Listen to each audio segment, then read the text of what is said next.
Hello everyone. You're probably wondering why I have my Reverb torn apart. Well, I love this frame. It's been a great frame. It flies fantastic. There's absolutely no issues with it whatsoever. I just decided to go ahead and upgrade it. The Wolf PDB board is out, so it is time to actually get this thing in. So what I've decided to do, since I'm tearing it all apart and probably going to have to redesign it, I'm putting in the Wolf PDB, and I'm also putting in a GPS with a compass, since the Wolf will support it. I'm also putting in Crossfire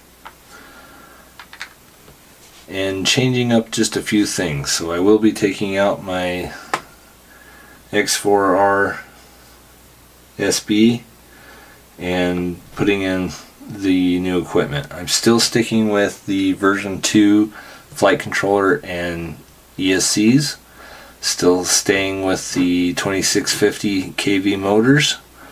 This will be set up for long range, but not necessarily for long range. So I want to be able to reach out and touch things, and I'm probably also going to go ahead and finally put on a buzzer on this one. Because I have the stick-it skins on it, it's a little hard to see in the grass and stuff, so when I crash it, it's very hard to actually find. So with the GPS, that's going to help quite a bit, and also with the Crossfire, I'm not going to have to worry about RSSI if I happen to get out too far, and it should work out to be, you know, basically the same quad, a little less latency through the Crossfire. Never really had an issue with that with the regular FR Sky receiver, but why not? You know, I have an extra one sitting around, so I'm going to go ahead and put one in this one. So the Wolf PDB has all the capabilities of doing long range, and one of these days I am going to get another one of these in a 6 or 7 inch and use it strictly for a long range, and maybe by support from my fellow viewers, maybe by a sponsorship, hint hint. But we'll just have to see. So as it is right now, I don't have the money to buy one of those, but I want to set up a long range setup with this exact same setup here. A little lower kV on the motors if I go 6 or 7 inch, of course, but other than that, I want this exact same setup on a long range reverb as well too. So, and it'll probably go a little bit brighter on the skin as well, so I can find it. But with the GPS and the Crossfire, and now that I have Rapid Fire and it has the capabilities of doing the find, I don't really see me losing one of these at this point in time. So hopefully all this will help. But it's a pretty cool kit altogether. The Wolf PDB, I haven't seen too many videos on this, on how to put it in or anything like that. So I will go through a run through of where the pinouts are. I mean, the description and everything looks really good. You know, I don't think anybody will have a problem if you know exactly where these pinouts are, but you know, I do want to make this video and show you how it goes through on the setup, especially on the GPS section. But the Wolf PDB is pretty cool. It's very similar to the Steel PDB, but it has a lot more features on it, where one of the main key features is you don't have to unplug one of these to actually do the update and stuff. You can just plug it in USB, plug in your battery, and do your update, change your configuration on the on-screen display, as well as you can actually do a little bit of it on the OSD when it's plugged in, all put together as well too. So I'll kind of go through a rundown of that.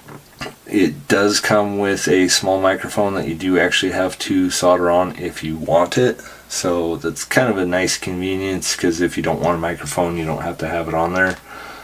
It does come with the wires. The one thing that I did notice is, so on mine, the XT60 connection comes out this side. Well, that's where the USB is on this one. So it will be going forward like this, which means that my wires and cables will be on this side.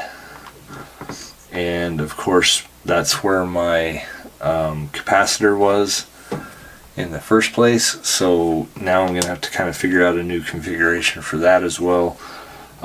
So there are a few differences and a few things I'm going to have to change, and of course the camera leads and VTX leads I'm going to have to change as well. They're going to be a little different than what I wanted on here.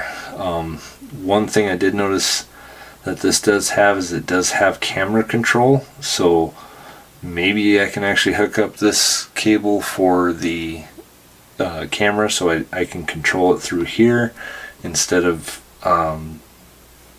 you know, pulling out the board every time I want to change it on the camera. So I mean this thing is loaded. It has absolutely everything you need on it. You know, I hope this helps you out, because I haven't seen too many videos on an install on this, on exactly what goes on with it, where everything goes exactly, how things are actually connected to it, how you set them up in the OSD section of it. That's what I'm hoping to go through and get done for you on this. So I'm going to tear this apart, kind of redesign it a little bit different way than what I have it right here. I gotta find a place that I can actually put my GPS. That's gonna be a little tricky. I can't decide if I want it on the back end here underneath everything, or if I want it on top of one of the straps or on top of the GoPro. Nobody makes a 3D mount yet for this particular one. This is an M8Q GPS by the same company that makes the buzzer, the Matic, and you know, I've had good luck with these guys. I've never had any of their products really fail on me or anything, so I'm gonna give it a shot. I am not really familiar with a lot of the GPS stuff, but I'm getting very familiar with it very quickly, so I'm hoping to be able to show you exactly how to get the compass set up, how to get the telemetry and stuff set up on the on-screen display, everything about this GPS part. This is kind of a new game for me, but you know, this is going to be exciting for me. I'm really looking forward to getting into this portion of it. We're going to test it, find out, and yeah, I'm just excited to get this done. So hope you guys enjoy this video. Let's get started. Hope you enjoy. Okay, here it is, all finished up. Everything's all soldered up. All the ESCs are soldered up onto the ends just like it was on the PDB.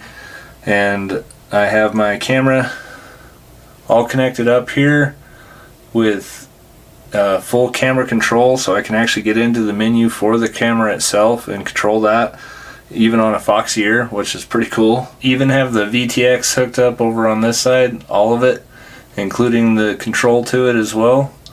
So I have audio set up on here as well as control for the channel and everything else, all run through the board. Have the microphone soldered on, ready to go. That actually works pretty well. And over here on the back side, I have all the GPS stuff hooked up with the compass. So it has all the connections you need for any of the GPSs with or without a compass. And that's part of the UART as well on that section of it. Even this part up here on the VTX even has the UART for that too. So there's nothing else to really hook up for control. And then I was able to put my capacitor back on here. Again, the battery terminals had to go out the opposite side. I had them over on this side, just went out the other side. Still works great. Great all-around board though. I mean, it turns out pretty good in there. Looks pretty tight, pretty nice in there. No real problems with that section of it. So I'll zoom out and show you exactly what I had to change here, and we'll go from there. Okay, here's everything set up on here. I did cover them all with the snakeskin covering. Like you can see here, all the VTX wires and everything come up to the top. I do have the control for the DNR reader on the bottom here from the VTX, so I can switch channels with that as well as switching it through the UART as going over to this part of the board. And so the capacitor was originally over on this other side where the plug is, so now I had to switch them back, and I put it back in the back where I have it on my other two aliens, which works out pretty well. It doesn't really stick out or hit anything. Then I got my nano crossfire right there, and then a buzzer right next to that, all on that back board here. So that worked out pretty well that way. Didn't find any real problems with setting it up that way. And then on the back side here, I just used these arms that are originally for the alien body and put them on the Reverb here. That worked out pretty well. Sits pretty well on the frame, doesn't touch the arms. It's got a good continuity all the way across, so it should work pretty good that way. And then the stand off the back here makes this so I think on a 7-inch quad like this, it'll work pretty well for a long range unit. Everything's pretty compact inside there.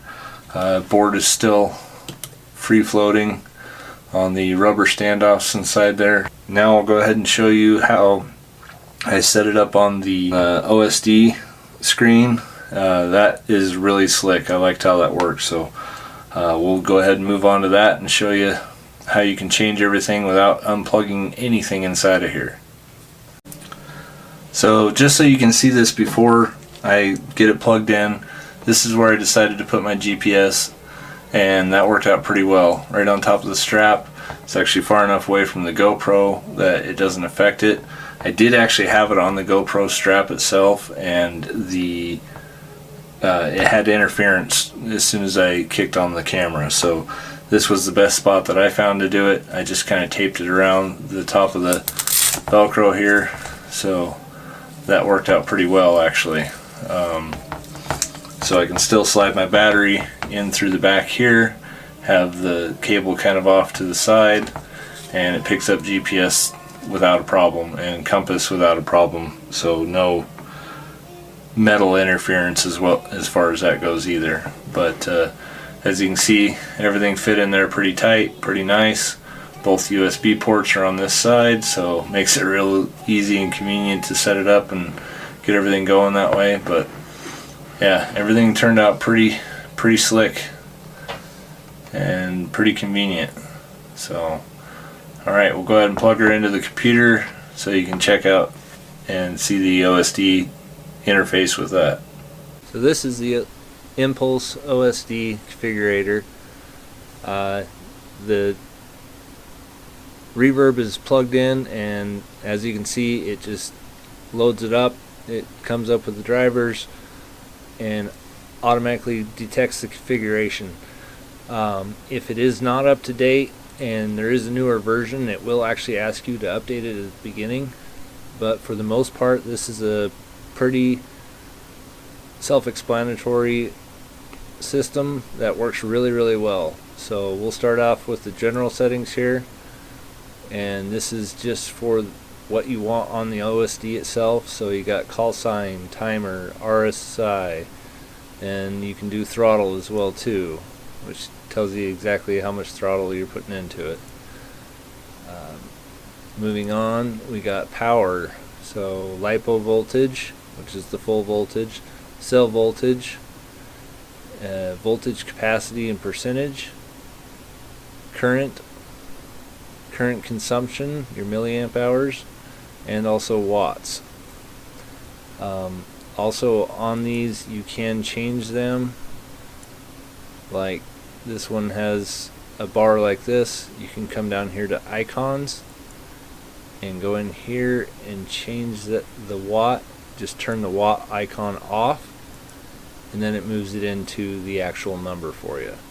So that works for every one of them on here. If we change watts icon, and let's just say the RSSI icon, that changes it back to your normal bars display like you see on your phone. Or you can just turn that back off again. So you can pretty much have it in any configuration you want that way, and it's very nice that way. I like it. Moving on to video transmitter, your options for there, you can have the power in milliwatts showing, so you know that it's switching from 25 milliwatts, or if you're racing you can make sure that it's switching down to 0 or 10 milliwatts, and then back up to 600 if you're doing long range, or 25 milliwatts if you're racing. You can also switch on the channel, and it shows it similar to this, so I always run E6. And then the GPS. Under the GPS, it will show altitude, speed in miles per hour or kilometers an hour. You can switch it between the two. Efficiency, home arrow, compass, satellites. If you do have a GPS that doesn't have the compass, then you can turn that off. I always have the satellites on because it won't actually arm unless you have at least 6 satellites. So I need to know when I'm up to par on that so I can actually arm it. And coordinates, which if you look over here and you see my coordinates, they're a little bit different than the normal. They're not the decimal reading, they're the actual ones that the government use, and that's also what my Garmin goes off of. So the last video that I see, whatever the coordinates are on that, I can just type these into my Garmin and then go right to it as well. So that's kind of nice that I can switch that around. You cannot do that in Betaflight. You might be able to if you run Betaflight and this OSD instead. I'm not sure, I haven't tested that theory out yet. And the last thing on here is ESC data, so you can have your speed of the RPMs, your current for each one, and temperature for each one. The last thing on here on the bottom is of course your icons, which I already showed you, and then the fonts. You can actually change your font to any type of font that you want to do. You're supposedly able to load up your own fonts, but I haven't seen anywhere where you can do that. Maybe it's in the coding, maybe somebody else can figure that out. It's kind of nice too, you can have it set up so it shows a sample reading there.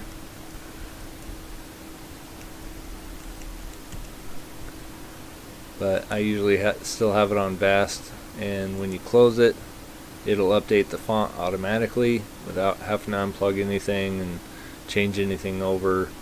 It's really nice that way. And of course your video mode, you can change it from NTSC to PAL, so you'll know how much room you actually have on here. Most of mine are running NTSC. And then you actually have these options over here too, and this is the actual setup for each one of these. So if you go into general setup, this one is going to show where you can change your call sign, menu language, unit system, either imperial or metric, Fahrenheit or Celsius, goggle type. We got Fat Shark and head play.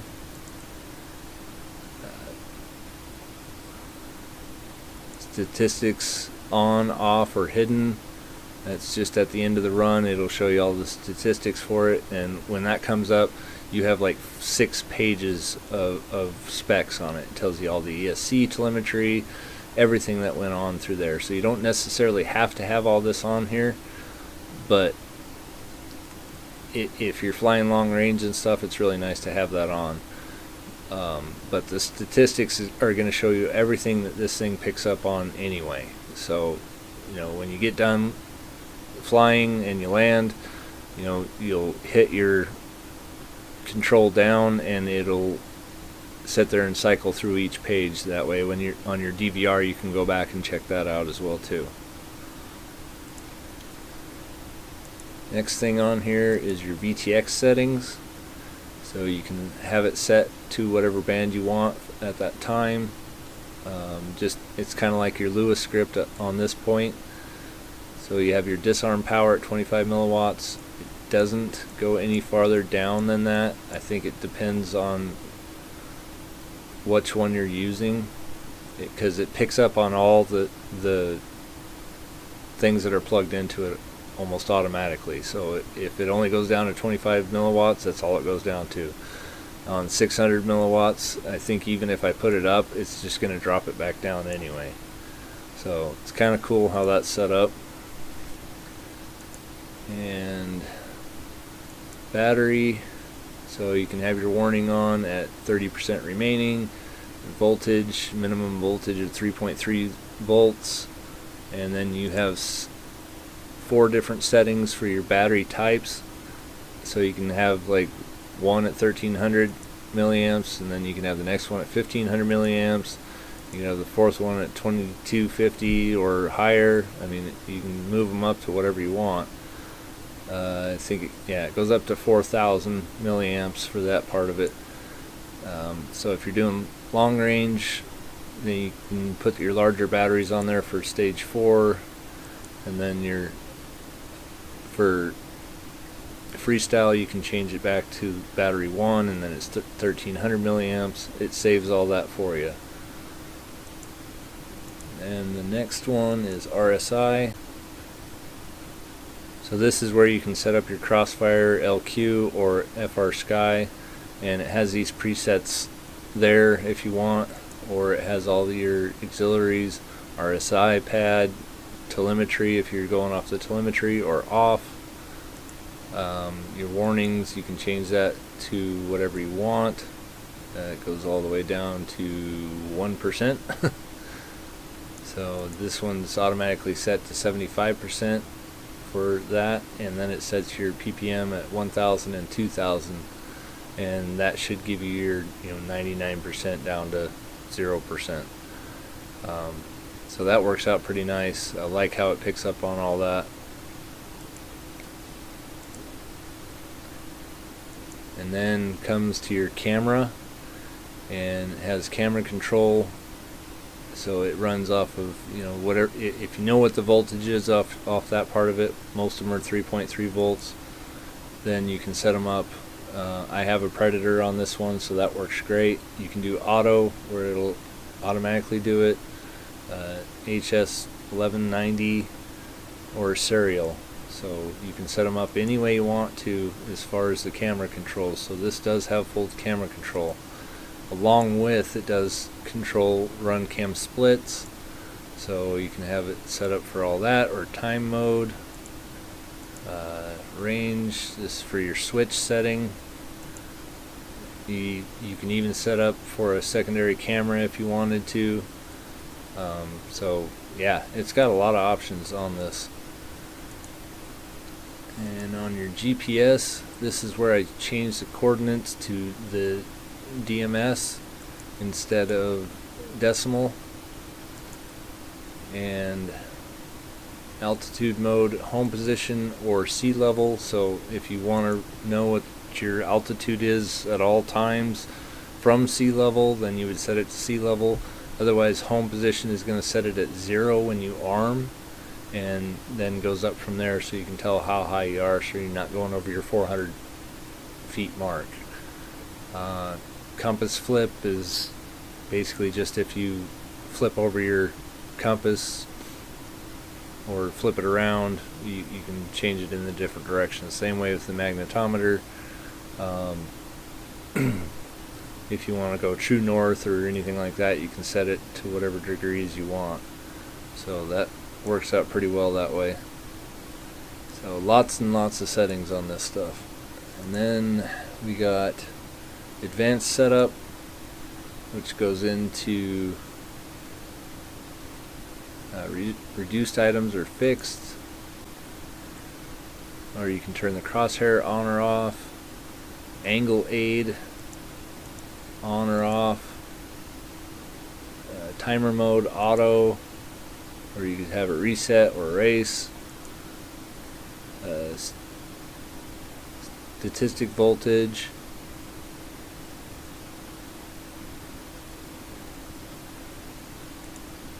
total or cell count, and then you have the VTX power setting on auxiliary, so you can have it turn on or off with that. This is kind of a new thing on the new software that I haven't seen. So you got your pit boot, you can do whatever channel or whatever range you want for your switch, so you can have it on or off when you need it. Beacon mode, you can enable that so it turns on for like 5 minutes, then turns off, just so you can save the battery when you crash, so you can still find it with the well, with rapid fire you got the find option, so that works pretty well on that. And GPS home boot,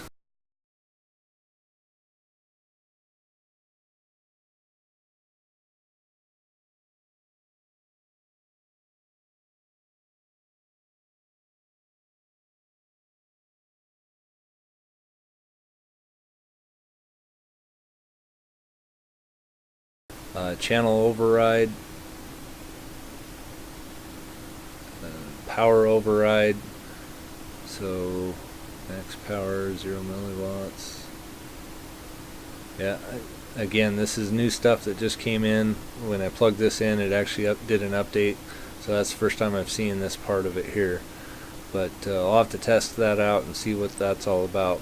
But again, lots and lots of options here. You can back up your settings, so you don't have to do this every time. If you want to do a full chip erase when you update it, then you can do that. Then you can restore or defaults, and every time you change anything like this, you do want to actually hit save, and then it saves all the settings on here. And then when you go into update, it's going to do this, and it's going to ask you to unplug the USB without removing the battery, and then plug it back in again. So I'm going to do that.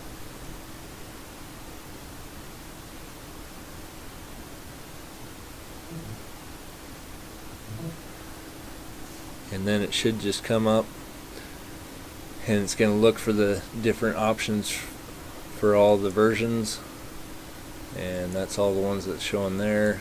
And you can go show unsupported. That's all the ones that have come out since it's basically first started. So you can go all the way back to 1.1, but I wouldn't recommend it. So 24.11 is the newest one, and it's stable. Like I said, you can do the full chip erase if you don't like the settings that you have there. Gives you full release notes, fixed camera control via serial. So that's the recent, most up-to-date one. So anyway, that's everything that's on this section of it here. When you hit return, it should say it's trying to restart it. Probably ask me to undo the USB and plug it back in again, but that's the worst that it is. I don't have to unplug port 1.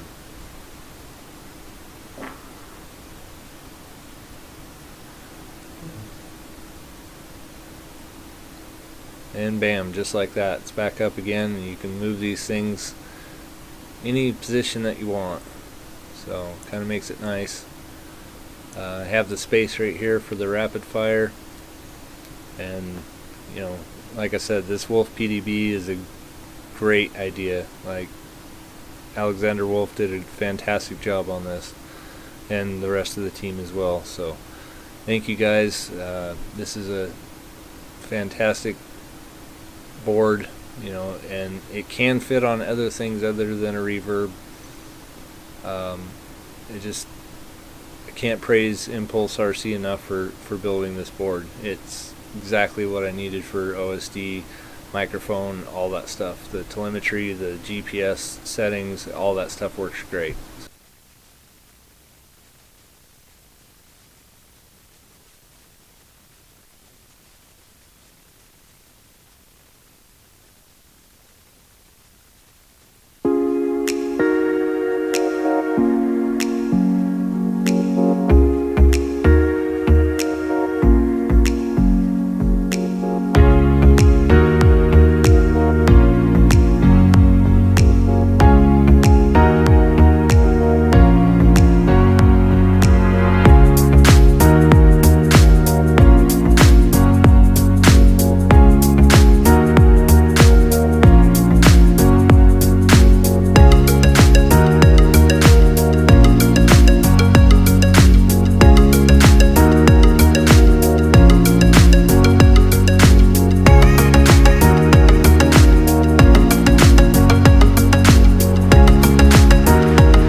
Alright, one last thing that I forgot to tell you about on the configuration is once you get your quad up and running and you got everything plugged in and working, you can go yaw left on your sticks and hold it, and it goes into this Impulse OSD menu as well too.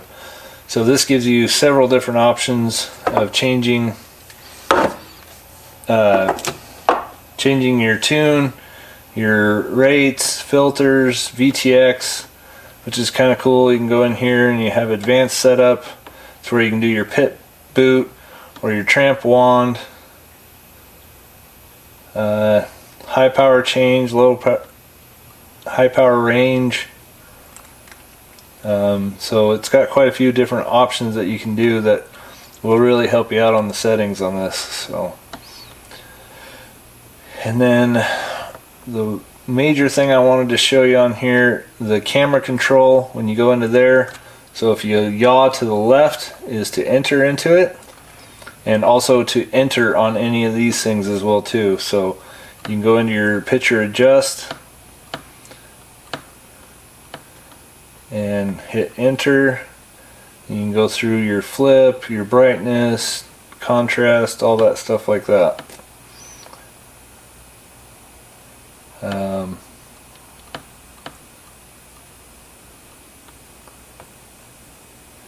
And then you can change your language, camera reset, exit. So it has all the same options that you do through the camera control as well too.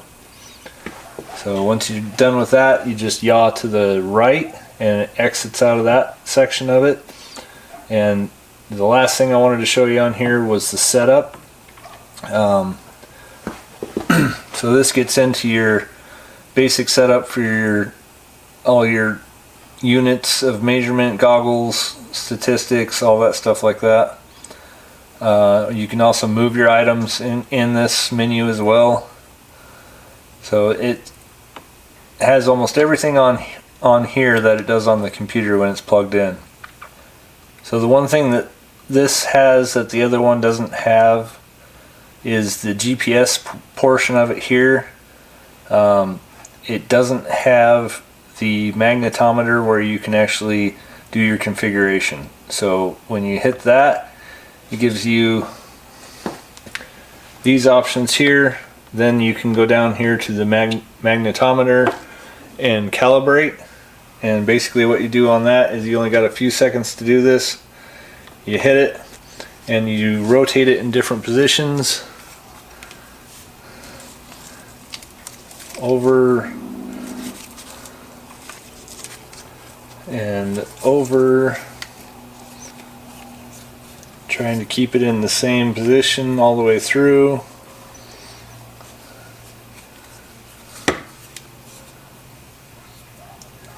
And once it finishes up with that in the 4 seconds, it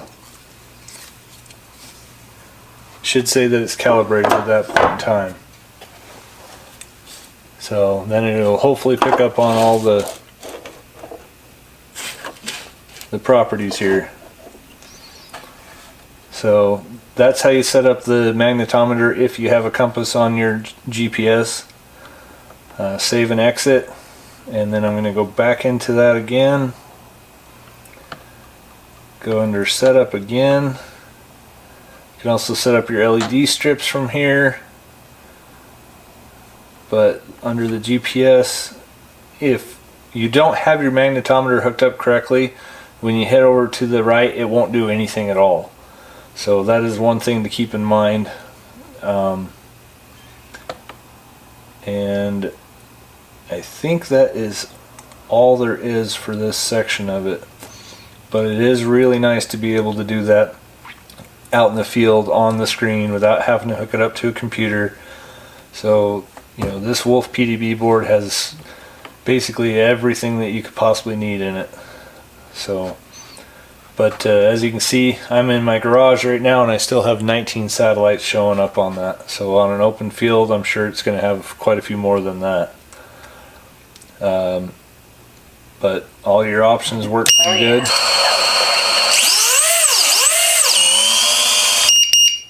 And this is the stats page that I was talking about. So 7 pages of stats. So if you go down, shows max speed, average speed, distance, all that stuff. And then it goes into individual ESCs. So you can see on number 1 it did that, number 2 it did that, number 3 it did that, number 4 it did that. and that's all 7 pages. So then you can go up on your pitch and it goes back up through all the rest of them. So like I said, quite a bit of stuff that it picks up on and stores and shows you at the very end here. Can't wait to get more flight footage than what I got. The flight footage that I did show you, I did not have the magnetometer calibrated yet, so it wasn't showing correctly. If you looked, you know, it showed negative feet and all that stuff like that. Now it's showing up pretty good. Speed's showing good, all that stuff like that. So it is, you know, you don't have to run one with a compass. You can run one without it. It just, the one with the compass actually shows your home a little bit better than the other stuff. But all around, I mean, this is just an awesome setup now. I love the version 2 KISS